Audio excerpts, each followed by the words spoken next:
Apa itu syukur? Sebentar. Ibu bersyukur punya rumah? Syukur. Ibu bersyukur punya kendaraan? Bersyukur punya keluarga? Ada suami, ada anak-anak, bersyukur? Baik. Yakin?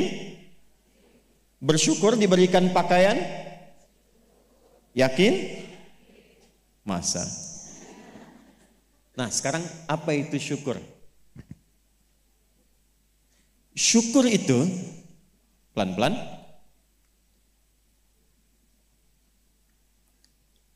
Syukur itu upaya menggunakan semua nikmat yang Allah titipkan, upaya menggunakan semua nikmat yang Allah titipkan sesuai dengan apa yang Allah inginkan, sesuai dengan apa yang Allah inginkan,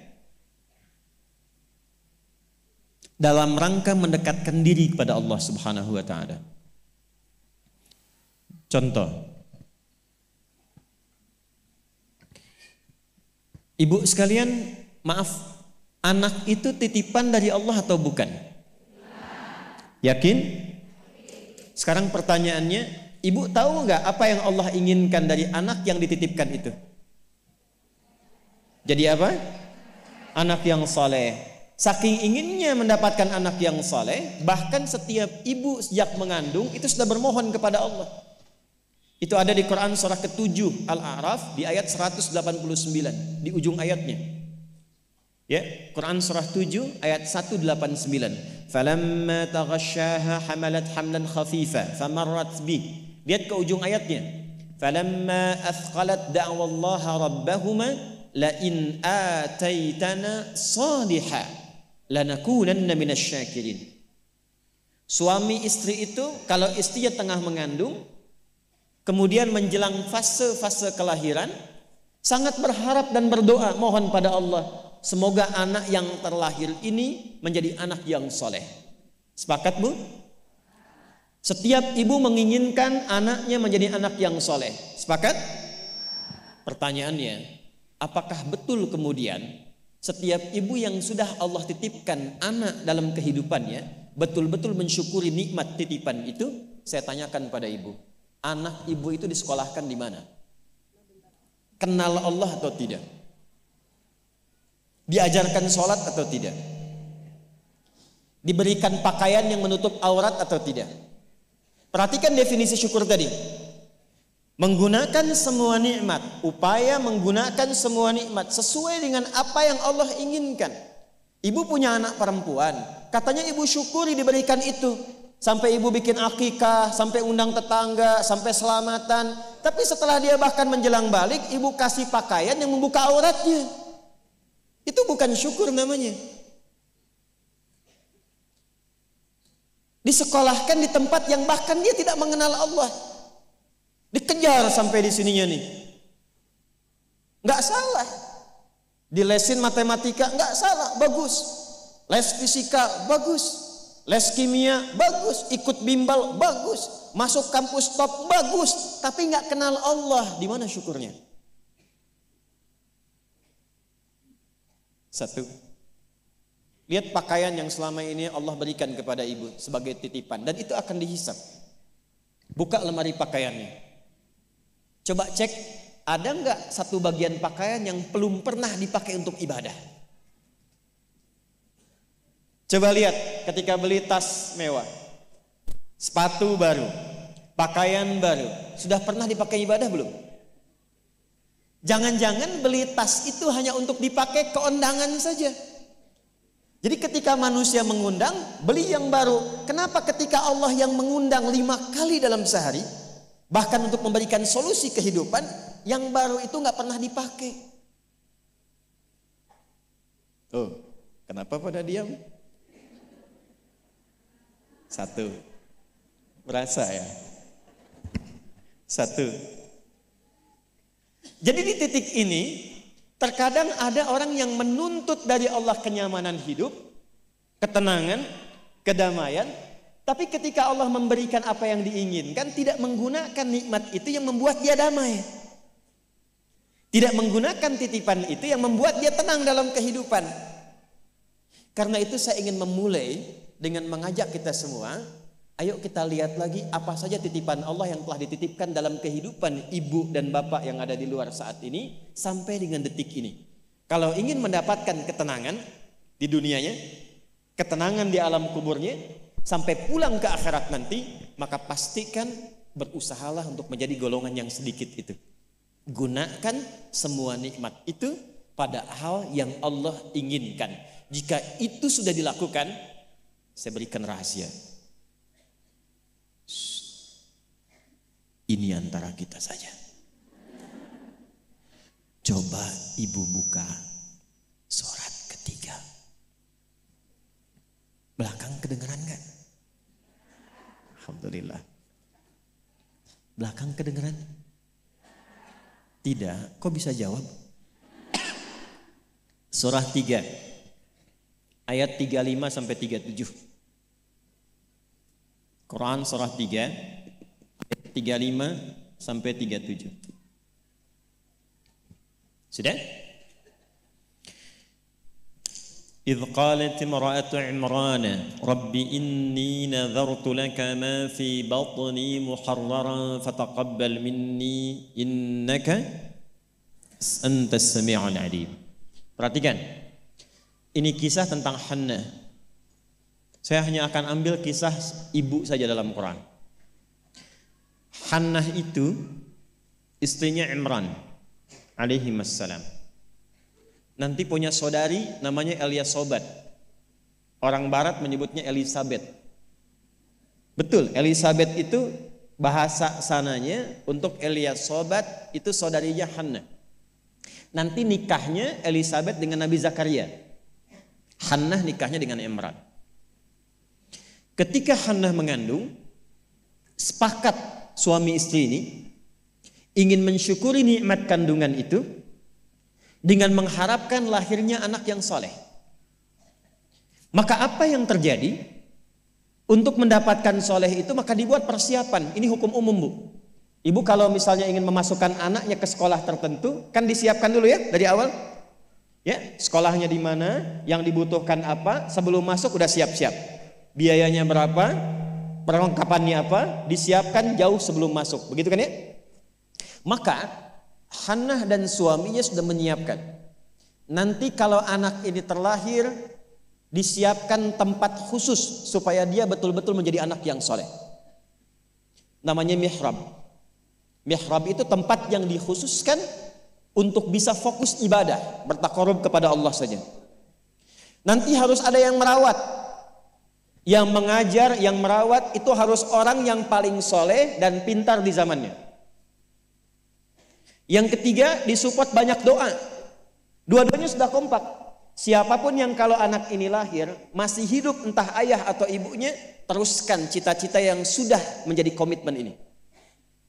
Maka ketika kandungan itu terus membesar dan siap menjelang persalinan, Imran meninggal. Jadi Imran itu meninggal dan Maryam nanti lahir dalam keadaan yatim. Maka lahirlah Maryam. Apakah ketika Maryamnya lahir, ayahnya sudah tidak ada, ibunya berhenti dari cita-cita yang sebelumnya menjadi komitmen? Tidak. Diteruskan itu. Maka ketika terlahir itulah kemudian apa yang sudah disepakati, berikan nama sesuai dengan harapan, isi dengan doa, siapkan tempat yang ingin diarahkan sesuai dengan cita-cita. Maka ayat 36-nya, falamma wada'atha qalat rabbi inni wada'tuha untha wallahu a'lamu bima wada'at wa laysa dzakaru kal untha. Harapannya lahir anak, kalau perempuan dia anak yang salihah, menjaga diri, menjauhkan dari perbuatan yang tercela, mendekat diri kepada Allah. Maka semua makna ini diwakili oleh satu nama, namanya Maryam. Maryam itu perempuan terhormat yang dekat dengan Allah. Kemudian setelah itu apa? Wa inni u'idzuha bika wa dzurriyyataha minasyaitonir rajim. Didoain terus, Bu. Didoakan. Setelah itu apa? Dipilihkan sesuai amanat dan kesepakatan dengan suami, cari orang paling pintar dan paling soleh. Dulu banyak yang berebut. Singkatnya terpilihlah Nabi Zakaria alaihissalam. Setelah itu apa? Buatkan tempat yang mendukung anak ini menjadi soleh dan dekat dengan Allah. Maka dibuatkan mihrab. Apa yang terjadi? Ketika mihrabnya sudah siap, yang mendidiknya sudah siap, doanya mengalir, namanya sesuai dengan harapan, maka orang tua itu tidak sulit lagi untuk merawatnya. Setelah itu Allah yang berkenan memperhatikan sampai tumbuh dewasanya. Perhatikan ayat 37-nya.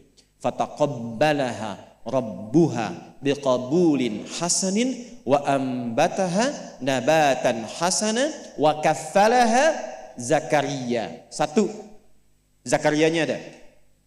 Kullama dakhala 'alaiha Zakaria al-mihrab. Dua. Wajada 'indaha rizqa. Qala ya Maryamu anna laki hadha? Qalat huwa min 'indillah. Innallaha yarzuqu man yasha' bighairi hisab. Jadi doanya sudah, namanya sudah, yang mendidiknya sudah, tempatnya sudah. Kalau itu 4 terpenuhi, kata Allah, kamu hei Hannah, gak usah lelah lagi merawat anakmu itu. Biarkan aku dengan kehendakku yang memudahkan semua perawatan anakmu sampai tumbuh dewasa. Demi Allah Bu, setiap butuh apapun, orang tuanya tidak susah. Setiap akan diantar makanan, makanan sudah ada. Mau diantar pakaian, pakaian sudah ada.